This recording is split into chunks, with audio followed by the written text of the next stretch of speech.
Welcome to Christian Nutrition, the show where we review movies but from a Christian's perspective. I am the filmmaker. And I'm the film watcher. And today we're reviewing my favorite fantasy series. Well, I really like Star Wars, but Chronicles of Narnia. Star Wars is sci-fi. Yeah, I'm thinking more like, you know what I'm saying. But anyways, we're reviewing Chronicles of Narnia, Voyage of the Dawn Treader, the last of the 3 movies that have been made. They keep saying Silverchair's gonna get made, but, you know, when they start casting and shooting, then I'll believe them, all right, at that point. But anyways, so Walt Disney, not himself, the Disney company, made the first 2 with Walden Media.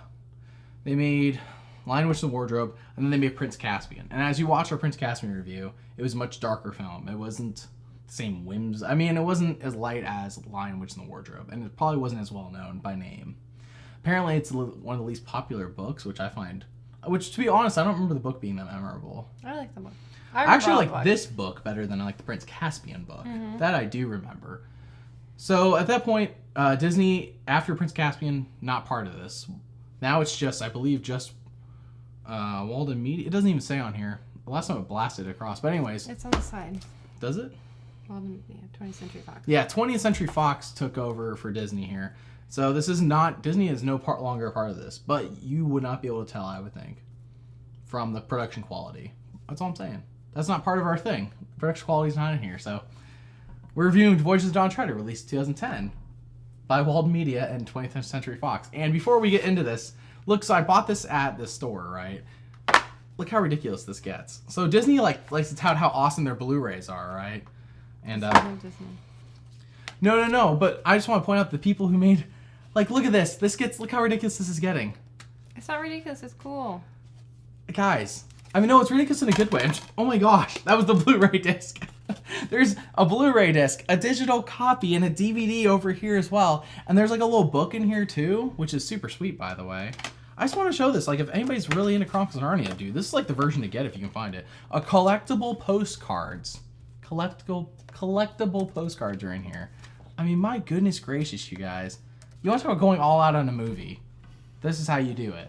This is what they need to do for every single Star Wars film. Not steal books. Put a collectible book and then worthless digital copy, Blu-ray. Anyways, on with the review. I'll just smash the wrong thing. First category is story. When Lucy and Edmund Pevensey, along with their cousin Eustace, are swallowed into a painting and transported back to Narnia, they join King Caspian and a noble mouse named Reepicheep aboard the magnificent ship the Dawn Treader.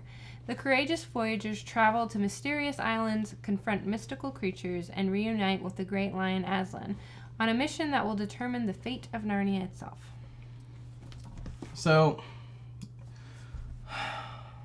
this is more casual than the previous 2 films. It's less intense. Well, okay, so you gotta think the first film, The Lion, Witch, and the Wardrobe, the Ice Witch, had taken over all of Narnia. That was pretty intense. Mm-hmm. They had to overcome her. The second movie, the Telmarines had taken over Narnia, and they had to take it back. This time, no one's taken over Narnia. This is literally... Okay, so in between the first and second movie, there was 1,300 years, right? Mm-hmm. And then in between this movie and... or in between Prince Caspian and Voyage of the Dawn Treader, it's only been 1 Narnia year, and also 1 real year for the Pevensies. I think so. I think it might have been it had been 1 year. Okay. Yes, it was 1 year. Okay. In the books, at least. And the movie didn't really clarify, but Chronicles of Narnia, Voyage of the Dawn Treader is just, this time it's just, they get sucked into the world. No Peter and Susan, as we mentioned last time. They cannot come back anymore. Just Edmund and Lucy, who are visiting their cousin Eustace, and they all go to Narnia. And this time, King Caspian's like, "Oh, I didn't know you guys were coming." They're like, "You didn't call us?" He's like, "No." He's like, "I guess we're going on an adventure." But Narnia isn't even shown. It's just all the islands surrounding Narnia. It's if you ever look at the map, and I'll try to find it and show it on screen. Narnia. There's a map, and to the north is the Wildlands. To the north, to the south, you got Archenland and Calormen. This is off the top of my head, by the way. And to the west, you have I don't know it's to the west. Well, I just remember this map being because it really gives you an idea of... Yeah, I like maps. The map helps a lot in this case. And to the east of Narnia, it's ocean and islands, and then the edge of the world, or the end of the world, whatever you want to call it. So they're on the east side of Narnia. They're on the sea. They're heading towards the edge of the world, the end of the world, for the sake of it. Why not? So it feels like a series of mini quests are wrapped up in one larger all-encompassing quest is only because I think they needed. They were trying to make a theme. They needed to have a point to the movie. Otherwise, it was just like, what was the point of all these little mini quests? And I feel like this works in the film's favor if you wanted a more casual Narnia film after the first two.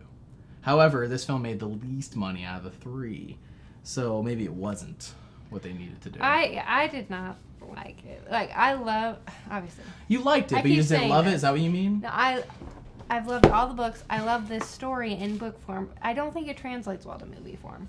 Yes. At least not in this. Because there isn't, the whole book is them going on, like you said, all these, each island has its own, like, danger they have to encounter. There's just no way they could match the visuals to the book. The book gives you such an like, if you have any sort of imagination, the book is just like, there's so much, you know? The book does such a great job, and I remember it being one of my favorite books. Right there was Silver Chair and Magician's Nephew. But the Prince Caspian book wasn't as good as the movie, because I think the movie was the way that story needed to be told, whereas this one definitely meant to be a book. Yeah. This one was written as a book, and I mean, it just, I kind of wish that, I mean, they kind of just had to do it. Yeah. I mean, you had to make it. Unfortunately, it's kind of delayed them making a fourth movie at this point. I think they did do well with what they had as far as trying to add a theme that still kind of fit with the storyline, but made it more interesting. They did. They combined. Okay, so in the book, they go to a ton of islands. Here, they combined a few islands together. Really, I think they go to like 4 or 5, maybe 6 islands in this movie. There's a point where you like don't even know where they're going to. It's just so much. That's probably, and that's after them combining islands. I can't even imagine them going to even more. It's just, I don't know. I feel like the filmmakers did best with what they had. The characters that's the characters part, but we're just saying, like, it didn't feel different. Like, if no one had told me, I wouldn't have realized Disney had no part of this. They kept it on point with the first two movies in terms of production quality and the way the story was. It was on point. Nothing had changed. They didn't like have to replace anybody or anything like that, you know.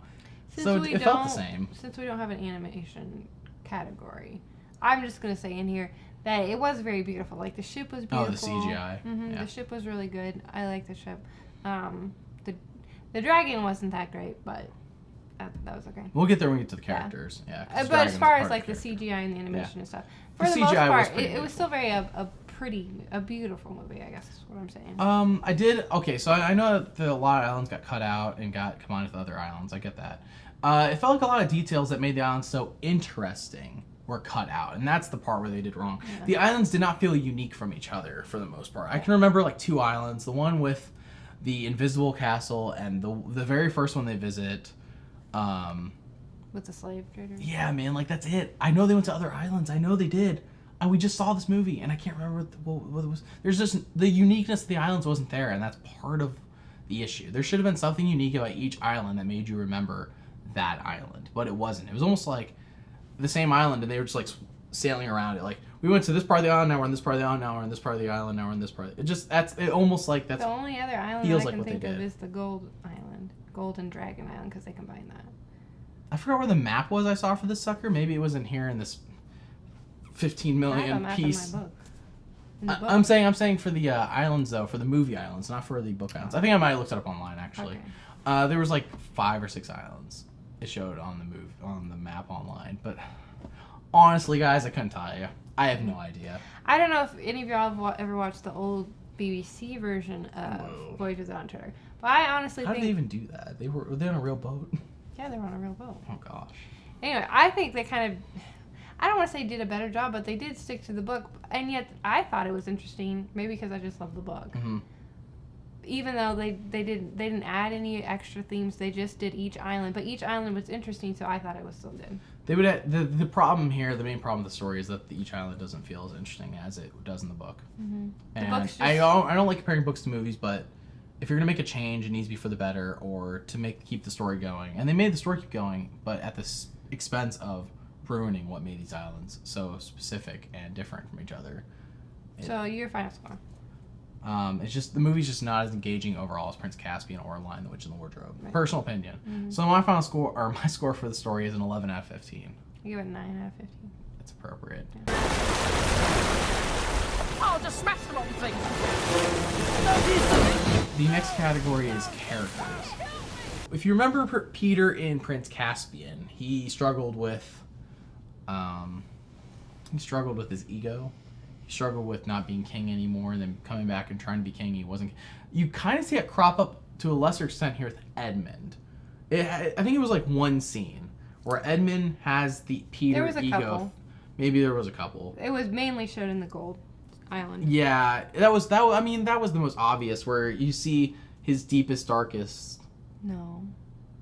Well, I'm saying, like, they both acted their darkest in the Gold. Because they were being tempted. Yes. Yeah. That's what I mean. Yeah. But outside of that, there still was There's still a couple. Edmund, but to a much lesser extent, and you could attribute that to maybe he had seen Peter struggle with it, and he didn't want. I mean, it didn't really directly address it, so I can't say for a fact. Yeah. But Edmund struggled with that a little bit here, much less than Peter. Peter was very obvious in Prince and Caspian, and here not so much. But Edmund is equally as good as last time. He's not the annoying character he was in Lion, Witch, and the Wardrobe. He is improved in both movies. I liked him a lot better in Caspian than Really? in this movie. Yeah. I think he had a bigger role in Caspian. Caspian was more of like his redemption from Lion, Witch, and Wardrobe. You know, that's what I think. And Lucy improved again. No. I think Lucy got better here, and you like her as the little girl, though, and I like Lucy as she gets older. She becomes an even stronger lead character here. I care about Lucy. I didn't care about her in the first two movies. I don't. She's almost... Now here, though, she has to step into the Susan role. And she even struggles with being... comparing herself to Susan here in this movie. Yeah. Yeah, and that's real character development there. That's good stuff. That's something that in the books they talk about more than they do in the movie, and that's for a good reason. I mean, you can't be bogged down by Lucy constantly thinking of herself as Susan, or wanting to be Susan, but... You know, Aslan plays a larger role in this movie.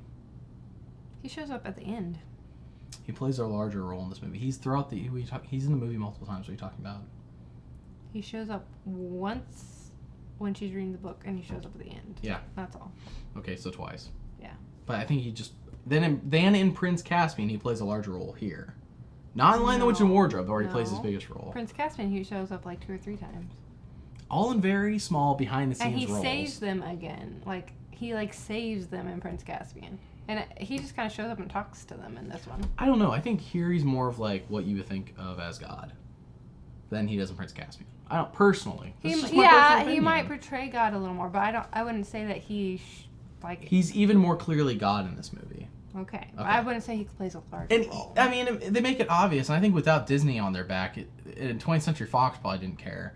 I don't know. I can't just speaking from what I'm guessing, because Disney notoriously avoids religion.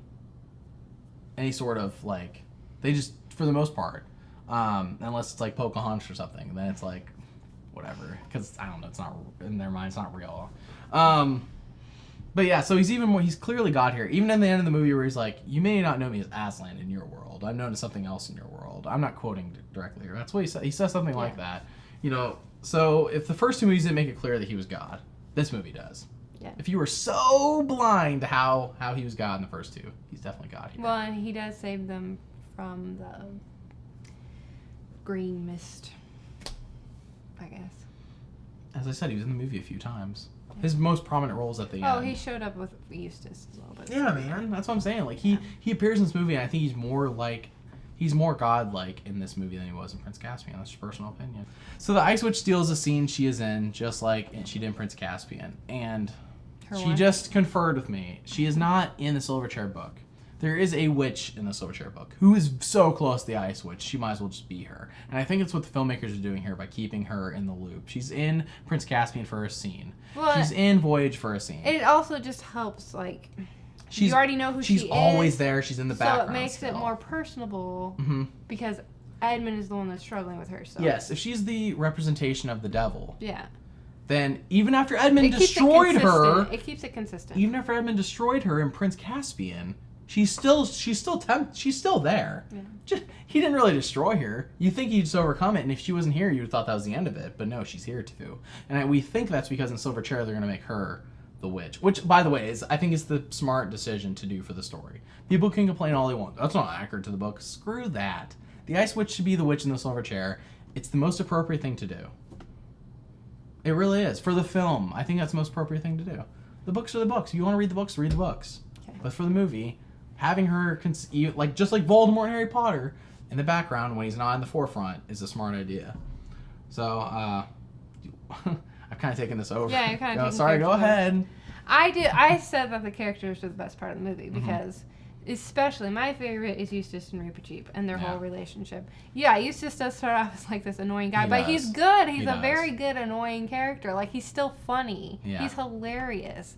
I loved Eustace. He makes large strides as a character over the And course then of the yes, movie. he grows and he changes, and his friendship with Reepicheep is awesome. Mm-hmm. I guess it's because Edmund and Lucy are getting older, and they are showing more. I don't want to say bad traits. It's just showing more of their struggle with things they're struggling with as they get older. Mm-hmm. It just I guess I miss the childlike faith, but You miss the mean children, basically. no, because You miss the mean children. I liked them a lot in Prince Caspian. I didn't like I guess I didn't like the fact that they showed weaknesses, which is wrong because everyone has weaknesses. So Yeah. that is a positive. Anyways, They have and adult they- weaknesses here instead of the children Yes. weaknesses they had in the previous films, maybe. maybe because it's like I know that And not because they're on the coming back. forefront here, and Peter and Susan aren't there to have these weaknesses Yeah. for the film. Somebody had to, That's and they true. had to And they take it do on. overcome them. It's all good. I didn't say Caspian seems a little more dull in this movie. Oh, agreed. King Caspian loses any real development as a character. yeah, he's just kind of there. He's even. I'm glad the book's not called King Caspian because that would be inaccurate to King so much extent. It's kind of like he peaked in Prince Caspian, or no, I mean it's kind of like this is him at his golden era, probably as king. I'm guessing everything's smooth sailing. I mean it's been a year since he's taken over, so it's kind of still the honeymoon period for his era. I mean why not? I mean nothing else is happening. Who's gonna? Kellerman's not attacking, which would have been an interesting story.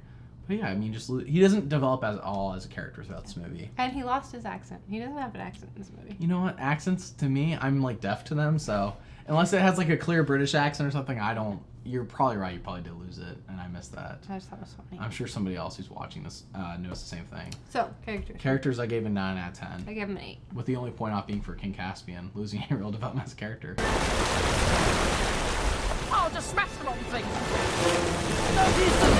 The next category is music. It exists and it does. I feel like every movie doesn't sing a song. It exists and does its job, except for Scooby-Doo. But I mean, to be fair, like if you don't have a memorable theme song, and you don't have remember this memorable music, I remember. I'm this glad you music. do, and that's the difference. That's why you're here. If it was just the Wesley CN movie It's show, a good theme song. then it would be, very dull. I It thought was- that the music is great. In this Yeah, one. you think the theme is good? What else do you have there? I said they introduced Reepicheep's Lullaby, which I think they should have done more with. Mhm. Again, in the BBC version, I actually like Reepicheep's Lullaby in the BBC version better. But they introduced it and they sang it and then they played it again like at the end, so it was reoccurring. They could have done more with that, I think. But again, for the most part, it keeps the Narnia theme music even though they're kind of out on the island, so it's a little bit different. But Yeah. I thought they did a good job with it. The music here, nothing special. You wouldn't buy the soundtrack for it. I have the I would Frozen. buy the soundtrack. I would Yeah, listen I mean, to the soundtrack. I have the soundtracks for Frozen sitting in my car because somebody owns it. I own it, yeah. Well, there you go. Thanks for giving yourself up. Now the cops can come get you. But yeah, I'm just saying. The What music did got you give the movie? music got a 5 out of 10. I got a 7 Out of 10? Yeah. Out of 20 is what you meant to say? out of 10. Out of 10. All right. I'll just smash them on things. Last category is Christian Nutritional Value. Well, if you've seen our first 2 Chronicle reviews, I think you kind of know where this is coming. But in Prince Caspian, I knocked it a point or maybe 2 points it was for the violence here. This is right on point, if not above Lion the Witch and the Wardrobe in terms of That Christian sounds right. nutritional value. From looking at your score, my score, how do you not agree with that? Christian themes are more blatant here, which makes me wonder how this film isn't more beloved than The Lion, the Witch, and the Wardrobe by Christians. Okay. How is this not more beloved? You are a huge advocate for how Christian movies can be Christian, and if they're terrible movies, nobody's going to like them anyways. Yes. So just because this has a good Christian theme, the movie itself is not as good of a movie as I agree. I'm talking about, but Christians in general usually like movies, because my score reflects that I don't like this movie as much I as don't think like the this first one two. is blatantly as obvious Christian. I think the Christianity here is Lion, Witch, Wardrobe, Jesus dies. Eustace. Aslan yes. dies. Well, like, that's Aslan, like the biggest. yes. That's But okay, so Eustace becomes this dragon, which could be for something else. Like put 2 and 2 together here. He becomes a dragon, and God, Aslan, has to help him shed off his scales and become Eustace, become a human again. The very end where he's like, here's the kingdom of God, basically, without saying that. I don't want to sound mean, Go ahead. but here's the thing. He even says, movie yes. is not blatantly. This is a. The I would Christian say, themes will you are let me more talk? blatant. No. The Christian themes are very subtle compared to someone actually dying and rising again. Christians are obviously going to rally around that. There are Christians that probably don't even recognize the Christian themes in this movie because they're. I'm just saying. That's very depressing. I'm just saying. I know it's depressing. Yeah. I'm just saying there are people who will watch this, quote unquote Christians, I and think will there's- not see the themes except for I think maybe. there's more. I is think he there's saying more. You're interrupting. Outside of the well, it's just I agree with you. Okay, I understand what you're saying. I think there's more here than just Jesus died on the cross and saved you.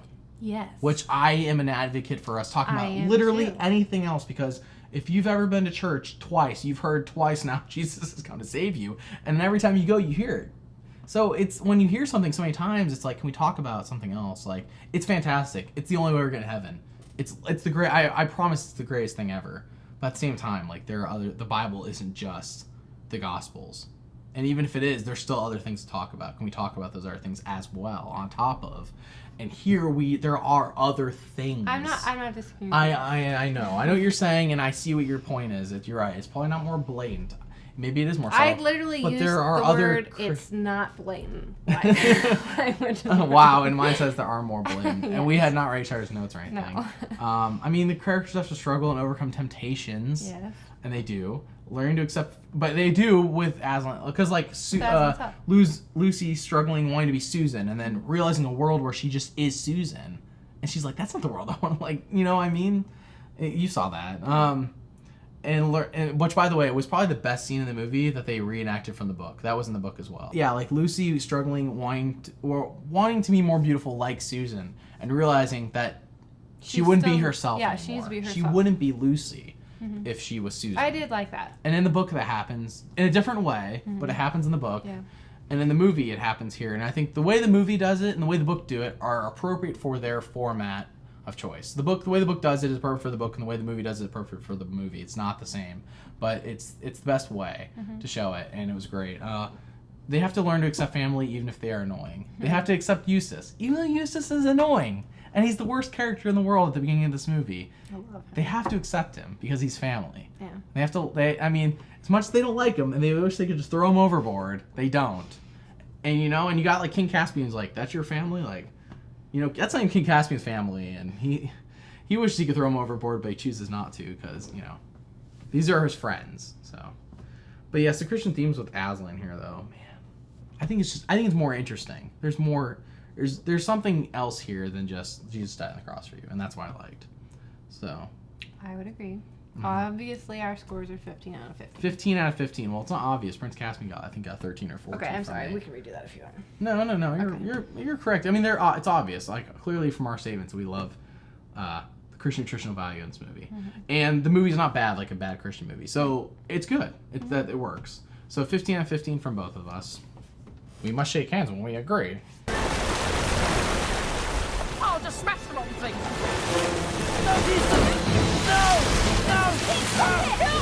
Our final score for the Chronicles of Narnia, Voyage of the Dawn Treader, is a 79 out of 100. That's our lowest score yet. I believe there are 3 films Lion, Witch, and the Wardrobe was somewhere in the 90s. Prince Caspian was probably somewhere. Guys, I don't remember the score was, but this is the lowest out of the 3. It mainly lost points because of the story. Yes, but it's still a good movie. Yeah, If you've it's watched great. the 2 and you enjoy the first 2, watch this movie. It's not like The Matrix where it just goes like with Reloaded and Revolutions. Close. This is more of like Lion, Witch, and Wardrobe, and personally I think Prince Caspian is better, but most people don't agree with me. So for me it was like Lion, Witch, and Wardrobe, Prince Caspian, Dawn Treader. You know, it wasn't like a nosedive, but it was kind of like because it is more casual, there's just not as much at stake here. I don't know. Good movie, check it out. I don't know if you should buy this huge super deluxe package, which was the only one available when I bought it. But it was overseas. That was the only copy they had, and I wanted to watch the movie, so that happened. Anyways, but yes, we recommend it. All ages should watch this movie. It is worth it for anybody. So next week, we're reviewing Harry Potter and The Prisoner of Azkaban. I have high hopes for this movie. After You've seen good reviews on Sorcerer this. and Chamber. Yeah. Well, I've also watched it, but yes. I have just saying that this movie is a step up from the first two. So look forward to the review as we review it next week. Stay tuned, subscribe, and bye.